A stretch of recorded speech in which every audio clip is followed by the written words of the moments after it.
right, guys, we left off at the FRQ practice in class. I think that we saw today with the FRQ that I can ask you things about intermolecular forces and specifically when they're tied with bonding or hybridization. And then we also see that they're bonded to periodic trends and electron configurations, things of that nature. So we focused so far in our notes in chapter 11 with intermolecular forces. I want to go through and talk also about bonding in solids, because so far we've kind of just really thought about them. In this chapter, we're really only thinking about them as liquids, but let's look about what it would be like if we were bonding in solids. So there are four different types, or four general types of solids.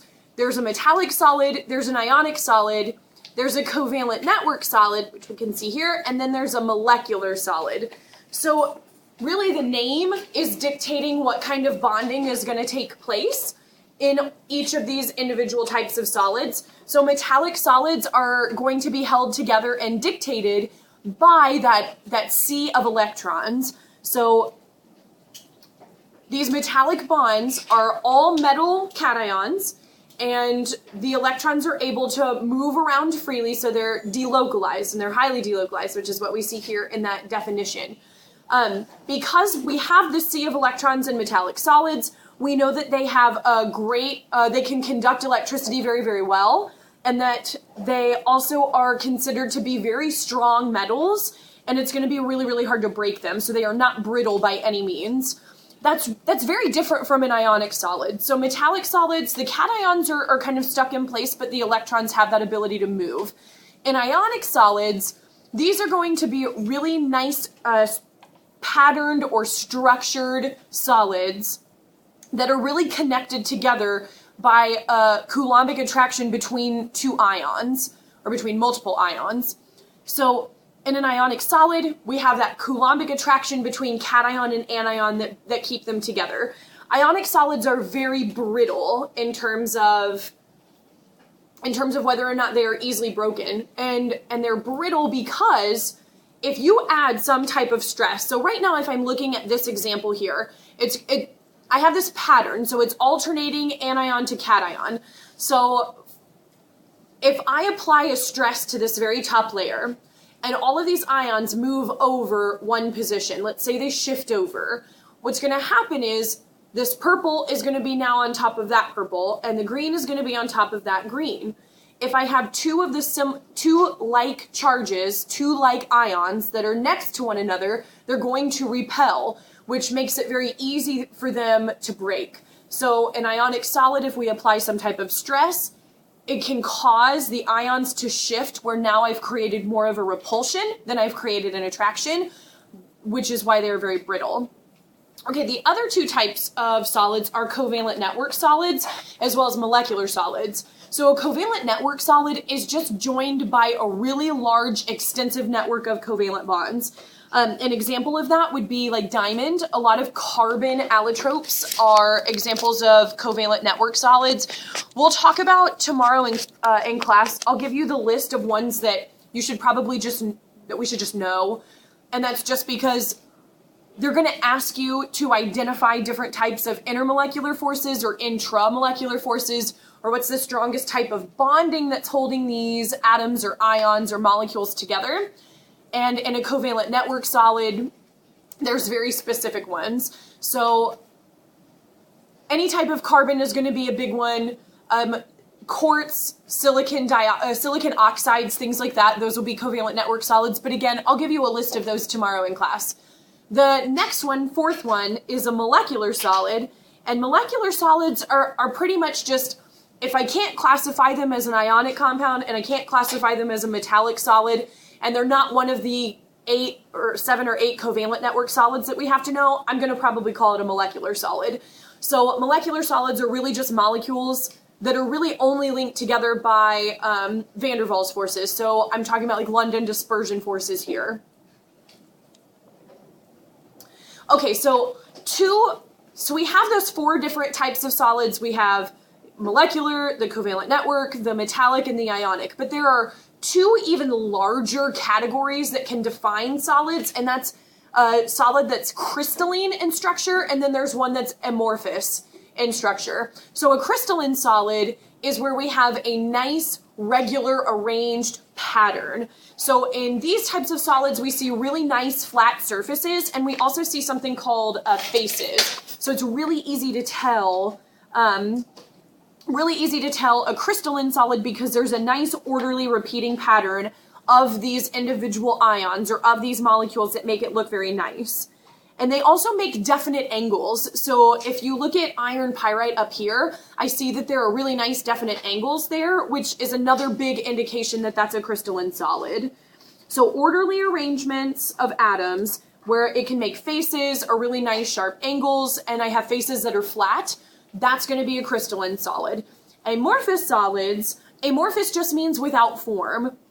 So an amorphous solid is something that's going to lack that order that's found in the crystalline solids that I see up here. So obsidian, which is this rock right here, or this solid, it kind of has a similar structure to, it acts very similarly to a liquid, and it's just that it kind of lacks the freedom of motion that a liquid has, but it still has some more fluidity than a crystalline solid would have.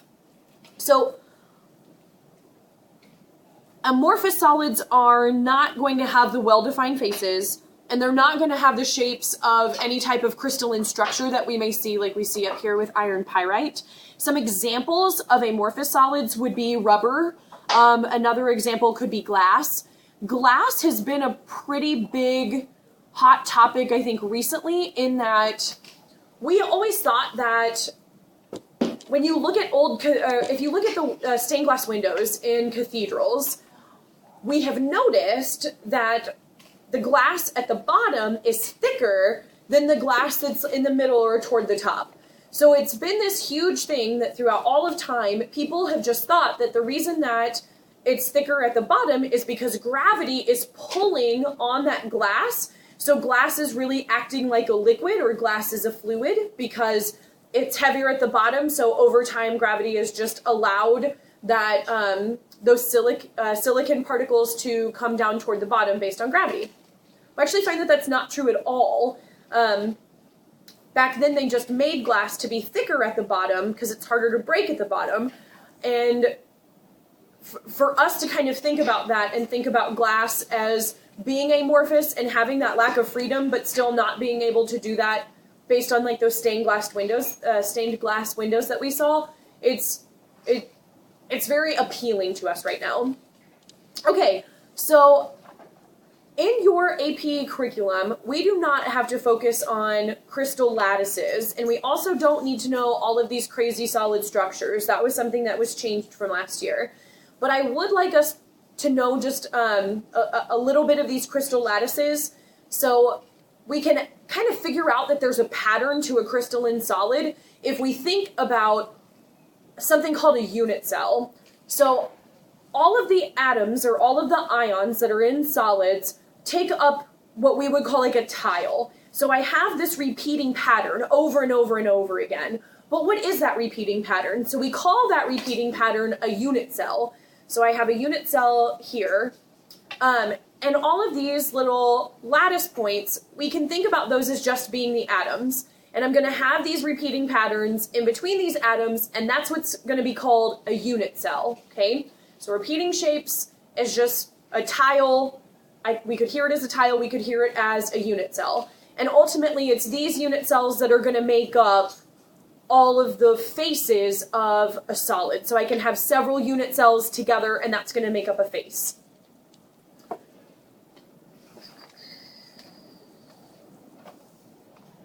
Okay, if we talk about, if we kind of focus on the metallic bonding, metallic bonding comes along with something called an alloy.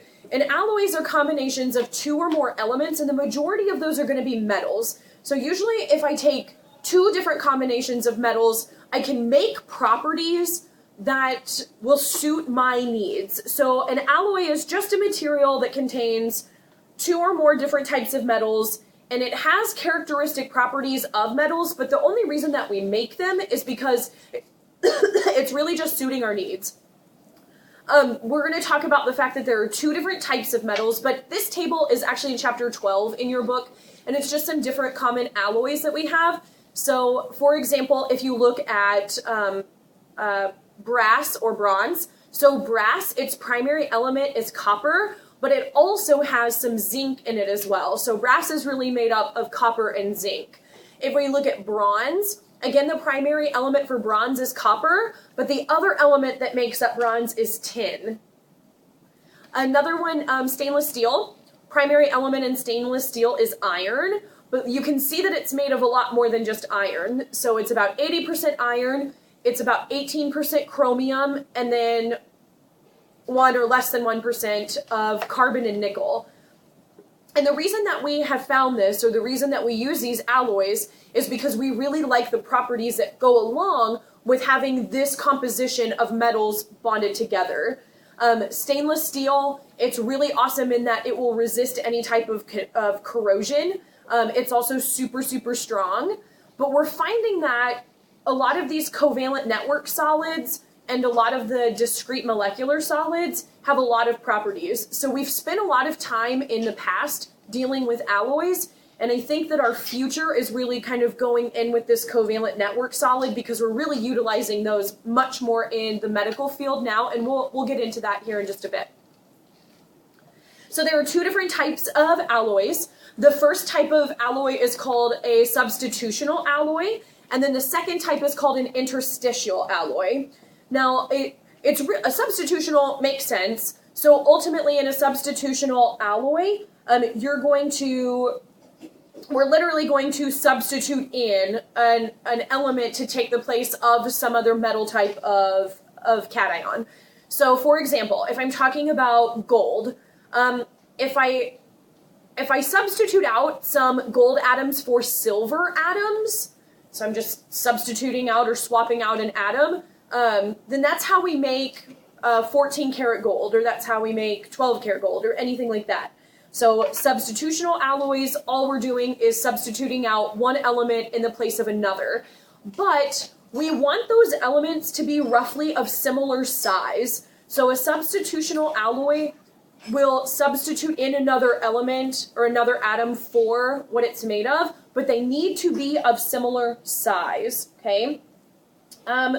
Interstitial alloys is an alloy in which I'm adding a very small atom or a small metal cation to fill in any type of little empty spaces that I can. So interstitial is where I'm adding to fill in empty space, and substitutional is where I'm finding an element or an atom that's very similar in size to whatever solid I'm looking at, and I'm just substituting out atoms, okay? There's 2 other types of alloys, and those 2 other types are heterogeneous alloys and intermetallic alloys. I don't think that we will really need to elaborate on those. Yeah, I think we just need to focus on substitutional and interstitial. Okay, so again, interstitial, I'm just filling in the holes between these atoms, and that makes that interstitial alloy. So I can see here steel would be an example. Steel is mostly going to be composed of iron. Again, it's like 80% iron. What I'm going to add in to strengthen that solid and to strengthen that alloy, I'm going to add in carbon to fill in those rest of those spaces. And then ultimately all I'm doing is kind of increasing then that sea of electrons that can be going through that metal, or through that metallic solid.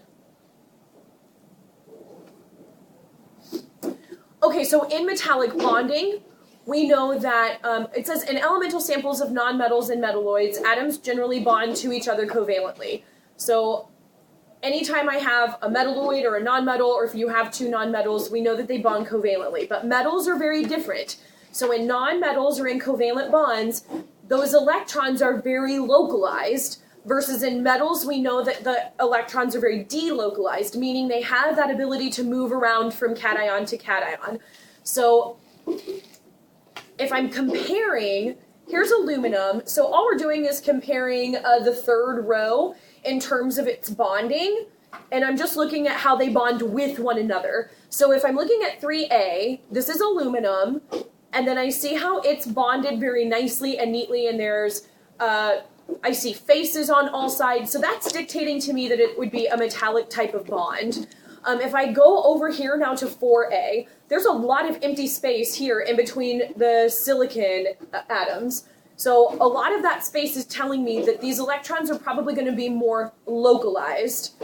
If I look over here to 5A, that's phosphorus, and it's an allotrope of phosphorus where there's 4 phosphorus that are bonded together. And if I look here at 6A, I have another allotrope of sulfur, which is S8. And then if I look at 7A, then I just have chlorine, which we know is a diatomic is Cl2.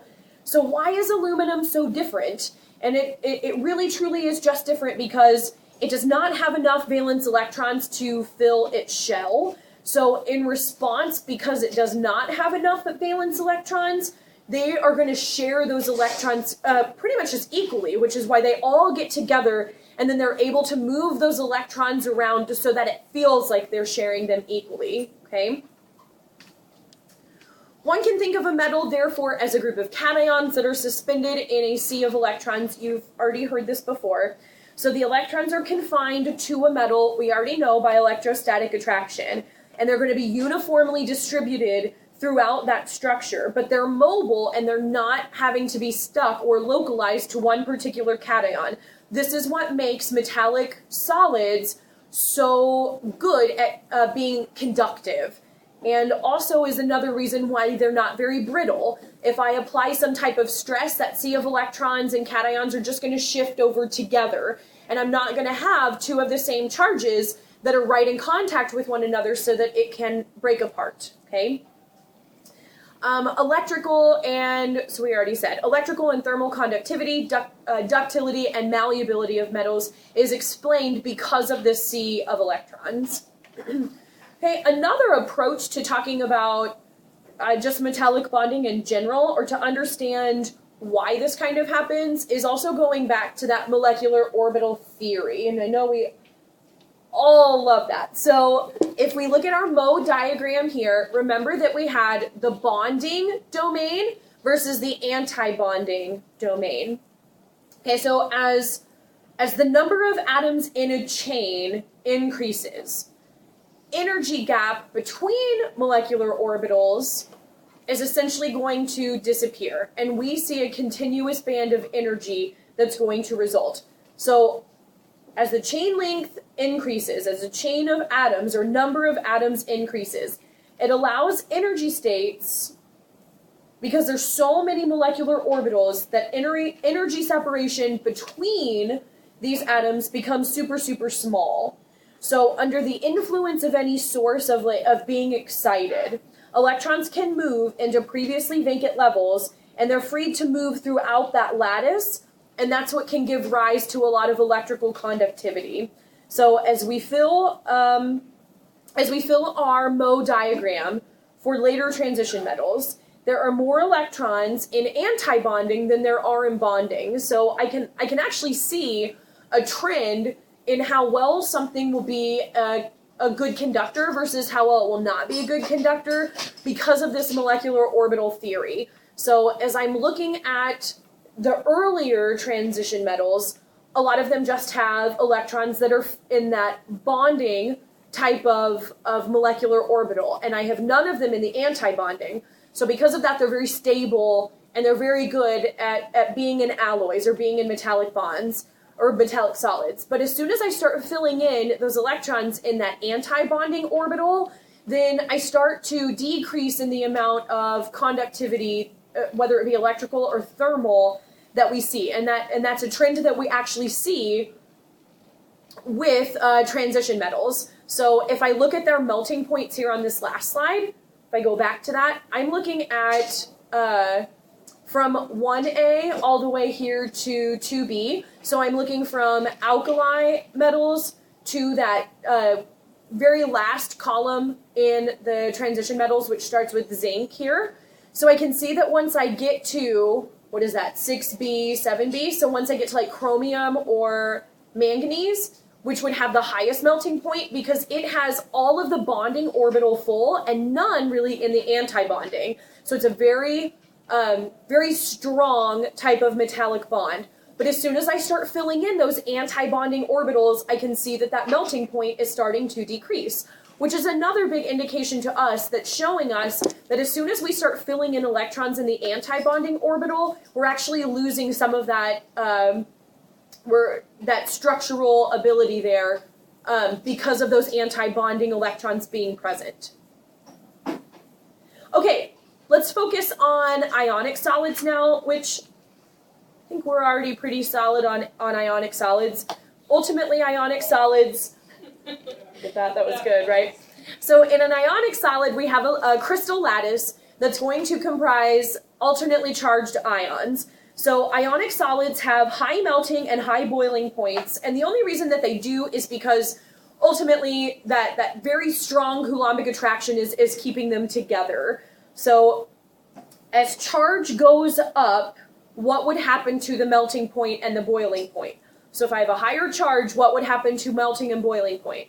It should go up, because as charge increases, I'm increasing Coulomb's law. I'm increasing that electrostatic attraction. So it should take more energy to break or overcome that type of force that's keeping them together. So because electrons in ionic solids are localized, that makes ionic solids super brittle. So they're considered to be electrical insulators just because they don't conduct really electricity, and that's because they don't have that sea of electrons like metallic bonds do, or metallic solids do. In an ionic solid, there are a couple different types of crystal lattice structures that we can see. They're very, very similar to a metallic solid in that they will adopt this nice repeating overall pattern. They're closed packaging, they're very symmetrical, there's an order, there's an arrangement to them. And they're a little bit different though in the way that they pack in a specific shape is a little bit different. And there's 3 different ways that we can see that ionic solids will kind of pack together. There's something that's called a primitive cubic lattice, and then I also have 2 different face-centered cubic lattices.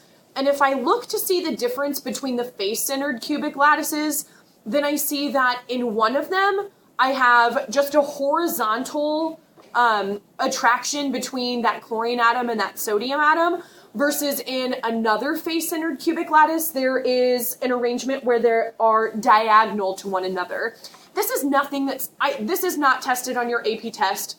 I would like you to know this just for whenever though you go to your college chemistry class and they'll talk about crystal structures, so you're not just like, what does this mean? So ionic solids, they'll have, really there's 2 major types, but the one type can have them where the ions are in line with one another horizontally, or when the ions are going to be diagonally together, okay? So if we go to molecular solids now, will you shut the door for me, please? Thank you very much. Molecular solids, these have physical properties that are governed by van der Waals forces. So a molecular solid is something that I would consider them to be the weakest of the types of solids that we have. So they're very soft. They also have very, very low melting points. And we think about their units as just being a simple molecule. So, for example, I have benzene, there's toluene, and then there's also phenyl. Ultimately, what's going to dictate the properties of a molecular solid is just going to be the strength of their intermolecular forces with one another. Molecular shape is also going to be, we know that molecular shape is important because it kind of dictates how well molecules pack with one another, but all I want you to know with molecular solids is that they're governed by those weaker types of intermolecular forces. They're soft and they have low melting points. So if I look at these 3 here, I see that if I compare their boiling points, I have, so benzene we know is just C6H6. Toluene is going to be C6H6 but with a CH3 group with a methyl group added here. And then phenyl is the same thing, C6H6, because that's a benzene ring, but it has an alcohol group that's attached to it. So if you're thinking right now just about which one would have the highest boiling point, logically it should be phenyl, just because I have an OH group, and that would give me hydrogen bonding, so because of that, it should make that boiling point higher, and I see that it does. Toluene then would have the next one because it has more mass than benzene, and I see that that's true. And then the boiling point here for benzene should be the lowest, and I see that that will dictate to be the same as well, okay? If we go to covalent network solids just consist of atoms that are held together in really large networks by covalent bonds. Because covalent bonds are stronger than intermolecular forces, we know that these covalent network solids are going to be much harder, and they're also going to have a lot higher melting points. And they're going to be a lot stronger than the molecular solids. We also know that, like, diamond is one of the strongest types of solids that there is. So if I'm comparing covalent networks with metallic bonds, or if I'm comparing covalent networks with other things, then I know that diamond is going to be that best one, but not all covalent networks are going to be as strong as diamond.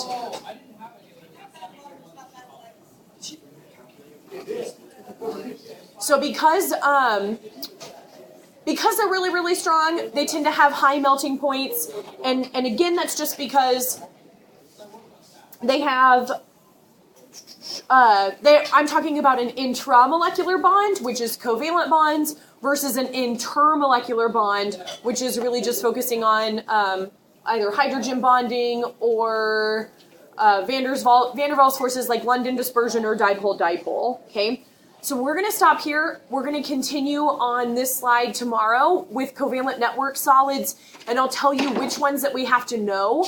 We're also going to practice trying to figure out, how do I know what type of bond or what type of intermolecular force is going to be the strongest force that's in a solid? And we'll focus on that tomorrow, and then we'll continue on with chapter 11, okay? I will see you guys tomorrow. Have a really good night. Bye.